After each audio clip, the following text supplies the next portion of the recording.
Well, good morning, everyone. I am honored to be here today. Unlike these fine gentlemen that spoke before me, I am not a legislator yet, nor have I been.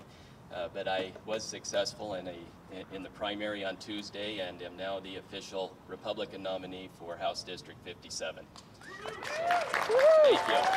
I do look forward to serving next year. I believe this is a exciting time to be in a state legislature. There are a number of states' rights issues that are very important, and as states we need to remember what our power is as a state and what it means to be a sovereign state. I'm going to give just a brief history lesson here, and one of the things I was always cautioned against in my campaigning over the last few months is that my background is in law, and of particular interest to me is constitutional law.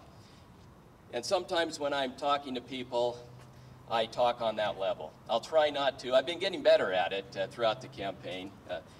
You should have heard me 6 months ago. It was pretty boring, at least for average people, or normal people, I should say. I'm not normal, so I love this constitutional law stuff. But let me start by reading a quote, and I'm going to ask where you think it came from.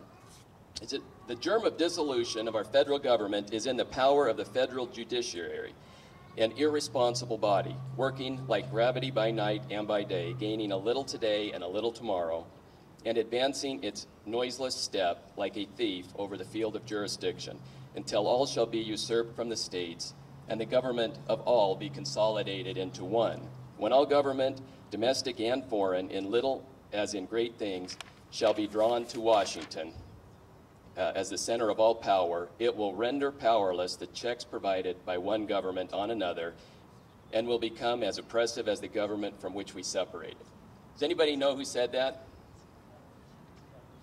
Jefferson, right. Sounds pretty prophetic, doesn't it? Is that where we are today? I would argue we've been there for a while, but with this latest Supreme Court decision, I think that it's indisputable at this point. Jefferson made one other very important, well, several other very important comments, but one more I want to share with you.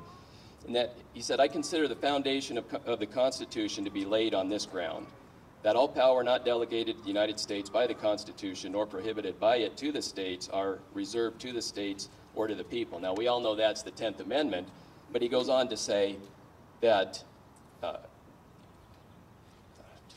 to take one single step beyond the boundaries thus specifically drawn around the powers of Congress is to take possession of a boundless field of power no longer susceptible of any definition. And so that's where we find ourselves today, with congressional centralized power that is not susceptible to any definition. And how did we get there? And I go back to Jefferson's first comment about the makeup or the power of the federal courts. And he made that comment in 1891, not during the Constitutional Convention era, but nearly, 3 decades after it was ratified. And it wasn't because of the way that the Constitution structured the federal power, or the federal judiciary. It was the way that it had developed over those 3 decades. When, how many are familiar with the term or principles of 98? Has anyone heard that? Did he teach you that in school? Probably not. But what that refers to is in 1798, less than 1 decade after the ratification of the Constitution. And remember, go back to the Constitutional Convention and remember the debate there. Were we going to have a powerful central government, or were we going to reserve state sovereignty, retain state sovereignty? That was the debate in the convention. And those who favored a very limited central government with delegated, specifically delegated powers, and reserving the rest to the states, those people prevailed. That was the message that carried the day. Because there were concerns about what would happen with a strong central government. And within the first decade, those concerns, even though they didn't create a strong central government, those concerns were realized with some some federal acts that were passed under the Adams administration that many people felt were beyond the authority of the federal government. And so in 1798, Jefferson and Madison, who I consider to be two of the most influential and informed founders on the structure of our federal government, penned the Kentucky Resolution and the Virginia Resolution, which set forth the principle of nullification.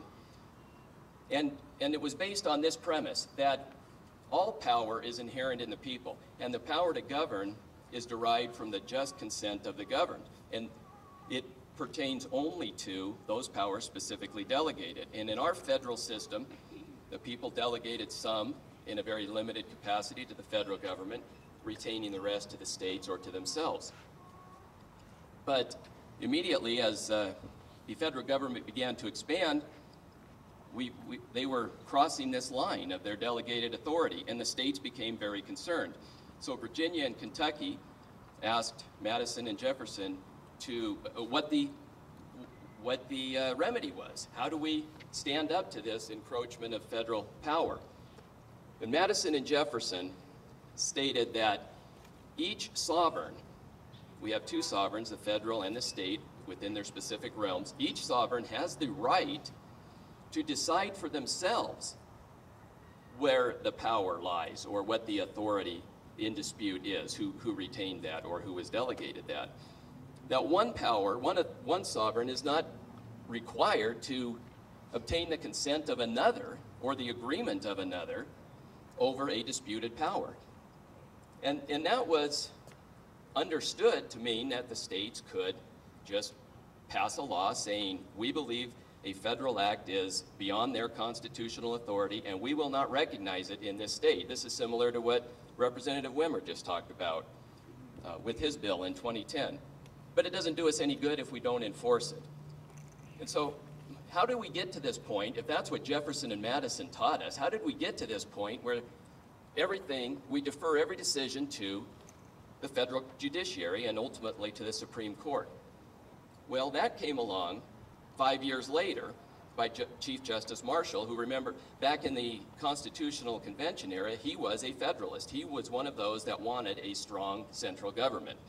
And so a case came along in 1803 that gave the perfect scenario for him to determine by himself that it is he, or the Supreme Court, that is the final arbiter of all decisions of federal power. And this was his attempt to essentially nullify the principles of nullification. But that's not constitutionally mandated. So when Jefferson made the comment that I read, or the quote that I read in the beginning, he was referring not to any specific weaknesses in our Constitution, but the way that the judiciary had developed from 1803 and beyond. That doesn't make it right. Now, I'd like to liken this to the bully on the playground who steals your lunch every day. Just because he says it's right doesn't mean that it's right, and doesn't mean he can keep doing it. The one that's having their lunch money stolen needs to stand up.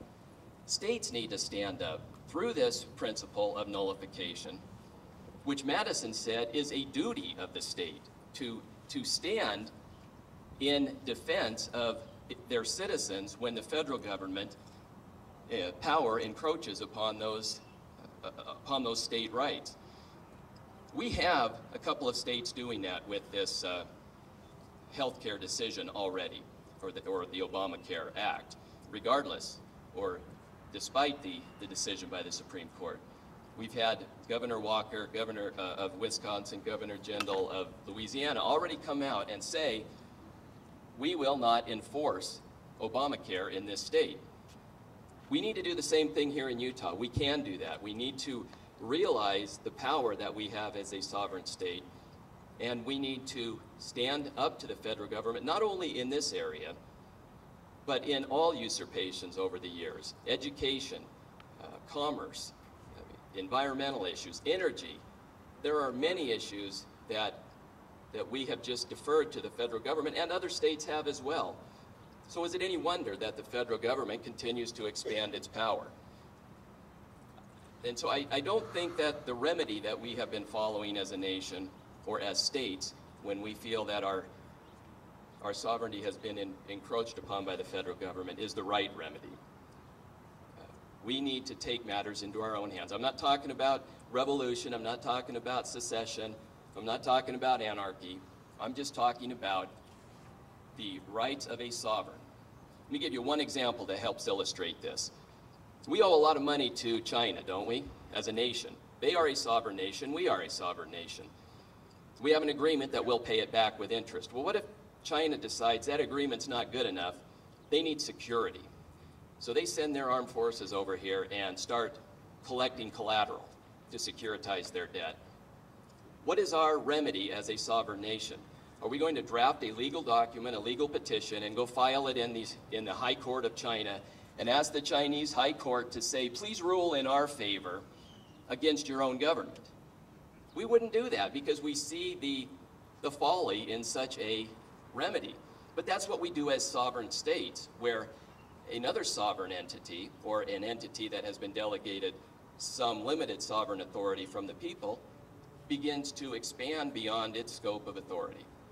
That's not the right remedy, because we're asking for permission where none is necessary. We have authority as a sovereign state under the federal system of government that the Constitution establishes. So I echo the words of those who spoke before me that we need to have our governor enforce the bill that Representative Wimmer passed.